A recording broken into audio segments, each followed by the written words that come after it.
आपकी कितनी ज्यादा डिमांड है पॉडकास्टिंग की दुनिया में? तो ये तो मुझे पता नहीं है, but I am very happy to hear that. नहीं, आपके बहुत सारे लाइफ लॉन्ग फैंस है अभी, आप ये जानते हो? हाँ, ये तो एक थोड़ा बहुत आइडिया है मेरे को। ओके। हाँ। कब जानने लगे आपकी लाइफ लॉन्ग फैंस बन चुके हैं? वो मुझे बहुत बिगिनिंग में अराउंड 2017 के आसपास समझ में आ गया था, जब फैंस से मैंने इंटरेक्ट करना और मिलना शुरू किया था। उनकी एज ग्रुप जो थी बहुत डिफरेंट थी सबकी। सो जो बच्चे थे छोटे, they used to call me uncle you really look cool. जो टीनेज लड़कियां थी वो कहती थी you look sexy. The ladies would call me कि आप you really look handsome and you are doing a great job. और जो ग्रैंड मदर्स होती थी, elderly ladies of the family, they used to bless me. So I had realized कि मेरी जो fan base है वो it's beyond any age. So yeah, नहीं, honoured to have you on the show sir. Thank you so much for having me Ranveer, thank you. बहुत सारी बातें करनी है आपसे। आई फील कि इस पॉडकास्ट में मेरे को एज एन आर्टिस्ट बातें करनी है आपसे, बिकॉज आप में बहुत ज़्यादा आर्टिस्टिक एनर्जी है, बट डेफिनेटली एक थोड़ी सी स्पिरिचुअल कॉन्वर्सेशन भी करनी है। ओके। और मैं बहुत रॉ कॉन्वर्सेशन करूंगा आपसे, जो मेरे दिल में मुझे फील हो रहा है मैं कहूँगा, तो don't mind if I am just crossing some lines. आप एक स्पेशल सोल हो अकॉर्डिंग टू मी। और हर पॉडकास्ट के पहले मैं थोड़ा सा रिसर्च करता हूँ कि इनसे क्या बात करनी चाहिए, इनसे क्या नहीं बात करना चाहिए, एटसेट्रा। हर किसी ने कहा कि he is probably a special soul क्योंकि he was selected to play Mahadev. आप खुद ये मानते हो? पता है, जब लोग महादेव को विजुलाइज कर रहे हैं, बहुत सारे लोग आपको विजुलाइज करते हैं। हाँ, आप ये जानते हो? बिल्कुल।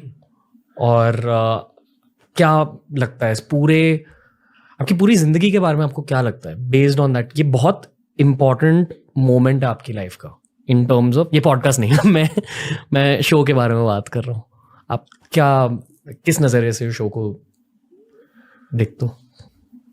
किसी भी सेलिब्रिटी के लिए या किसी भी एक सोशल जो लाइमलाइट के सामने लोग होते हैं, उनको एक नॉर्मल आदमी बहुत अलग तरीके से देखता है। लाइक फॉर एग्जांपल, अगर एक एक्टर होगा तो उसे कुछ ऐसे एक्टर्स होते हैं जिनके साथ लोग जिनका ऑटोग्राफ चाहते हैं, जिनके साथ कुछ लोग पिक्चर्स खींचना चाहते हैं। कुछ ऐसे एक्टर्स होते हैं, स्पेशल एक्टर्स होते हैं, जिनसे आप सिर्फ मिलना चाहते हो और हैंडशेक करना चाहते हो।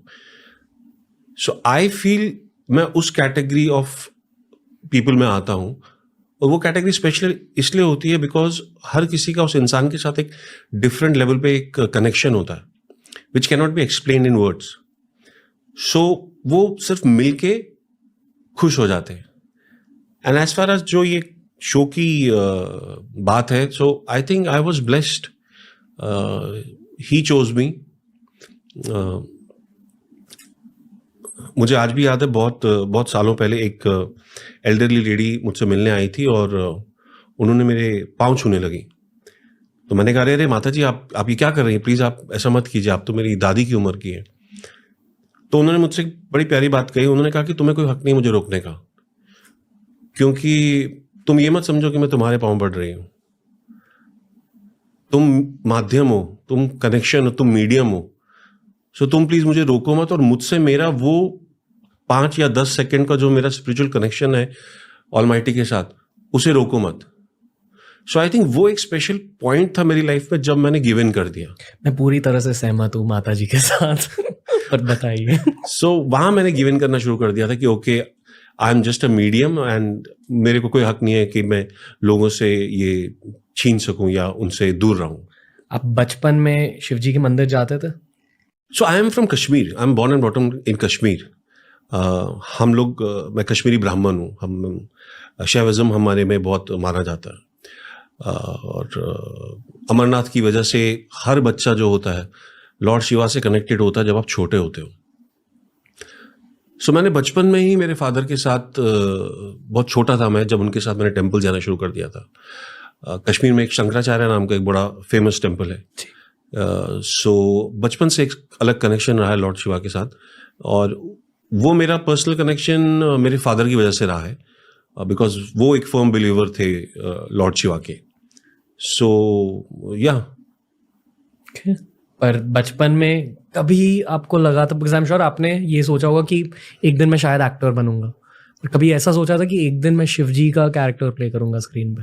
ये कभी सोचा नहीं ये था? तो कभी सोचा नहीं था। ओके। ये कभी सोचा नहीं था मैंने। बचपन में आपकी पर्सनल रिलेशनशिप क्या थी उनके साथ? I am sorry I am highlighting this phase that much, पर ये मेरे जेन्युइन सवाल है। अगर मैं आपको एक पार्टी में भी मिलता मैं यही पूछता आपसे।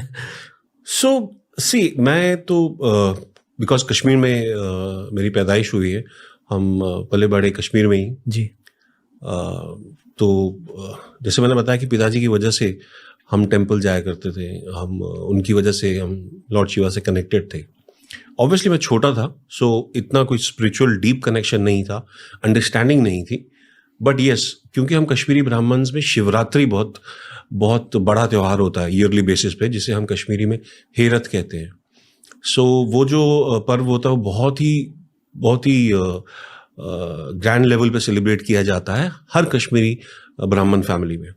सो उसकी वजह से हमें मालूम होता था कि हेरत आ रही है, ये शिवरात्रि का रात है और हमें भगवान की पूजा करनी है। और पूरे घर की सफाई होती थी, 4-5 दिन पहले ही सब सफाई होना शुरू हो जाती थी और क्लीनिंग होती थी, and then we used to pray. So we had understood the significance of this particular day जब हम छोटे थे। ओके। मैं इतने ज्यादा सवाल आपसे इसलिए पूछना चाहता हूँ क्योंकि आपका नाम हमारे पॉडकास्ट गेस्ट लिस्ट पर बहुत टाइम से रहा है। Probably you are one of the first names, पहले 4 साल पहले। पर पता नहीं क्यों आज ये पॉडकास्ट हो रहा है। एट द सेम टाइम एक शब्द है उपासना, मतलब एक स्पेशल तरह की पूजा। और पिछले 6 महीनों से मैं शिव जी की उपासना कर रहा हूँ। एक स्लाइड जो आप शायद when you were walking and I was just doing it, मैं वहां बैठा था। यू लाइटिंग सम। सो मैं शिव जी की उपासना बहुत ज्यादा कर रहा हूँ, एंड आई पर्सनली फील कि उस वजह से आपका ये पॉडकास्ट आज पॉसिबल हुआ है। So I have more questions about Shiv ji Bhairav for you, क्योंकि आई एम श्योर जो आपने कहा कि एक पावरफुल कैरेक्टर आप निभा रहे थे स्क्रीन पर, कहा जाता है कि हर एक्टर का हर कैरेक्टर उस एक्टर को थोड़ा सा बदल देता है। Am I right? हाँ। उस कैरेक्टर ने आपको बदला कैसे? उस कैरेक्टर की कुछ लर्निंग्स थी जो मेरे लिए बहुत आने वाले टाइम में मुझे बहुत फायदा हुआ उन लर्निंग से। एक उसमें लर्निंग थी, ना सम्मान का मोह ना अपमान का भय। I don't demand respect and I am not embarrassed if you shame me. I am gonna be neutral. Nothing, कुछ भी बाहर का should not affect you. You have to be in your mentally, you have to be so stable कि बाहर की कोई भी चीज़ या बाहर का कोई भी वातावरण आपको अफेक्ट ना कर पड़े। वो एंड लाइफ को देखने का पर्सपेक्टिव कि हमारा इस धरती पे पर्पस क्या है, लॉन्गर जर्नी में व्हाट इज द पर्पस। कभी कभी कुछ लोग होते हैं जो इस पर्पस से भटक जाते हैं। हर कोई उस पर्पस से वापस आ जाता है, बट उस पर्पस को जानना बहुत ज़रूरी होता है। ओके, आपका पर्पस क्या है? आई गेस वो पर्पस जो होता है वो हर सालों में चेंज होता रहता है। बिगिनिंग में जब आप छोटे होते हैं वो पर्पस होता है एक अच्छा छोटा भाई बनने का, बहन बनने का, being a good son, being a good brother, a good friend, a good son. कल को जब शादी हो जाए तो being a good husband, then if you have kids then being a good father. So ये लाइफ के सारे जो पड़ाव हैं, आपको हर उस पड़ाव को जस्टिस देना है और उसे अपनी कंप्लीट रिस्पॉन्सिबिलिटी और ऑनेस्टी के साथ निभाना है। That is a bigger purpose which is not where you have achieved what you have achieved in life. आपने कितने सक्सेसफुल हुए हैं आप प्रोफेशनली, मॉनिटरी गेन्स आपके कितने हुए हैं, वो उतार चढ़ाव लाइफ में चलता रहता है। इवेंचुअली सब पहुंच जाते हैं जहां उन्हें पहुंचना होता है, बट वो जो जर्नी होती है उस जर्नी में एक अच्छा इंसान बनना, अच्छे अपने जो आसपास के जितने भी आपसे लोग जुड़े हुए हैं उनको कंप्लीट जस्टिस देना, उनके साथ जो आपका रिलेशन है, that is very important. Okay.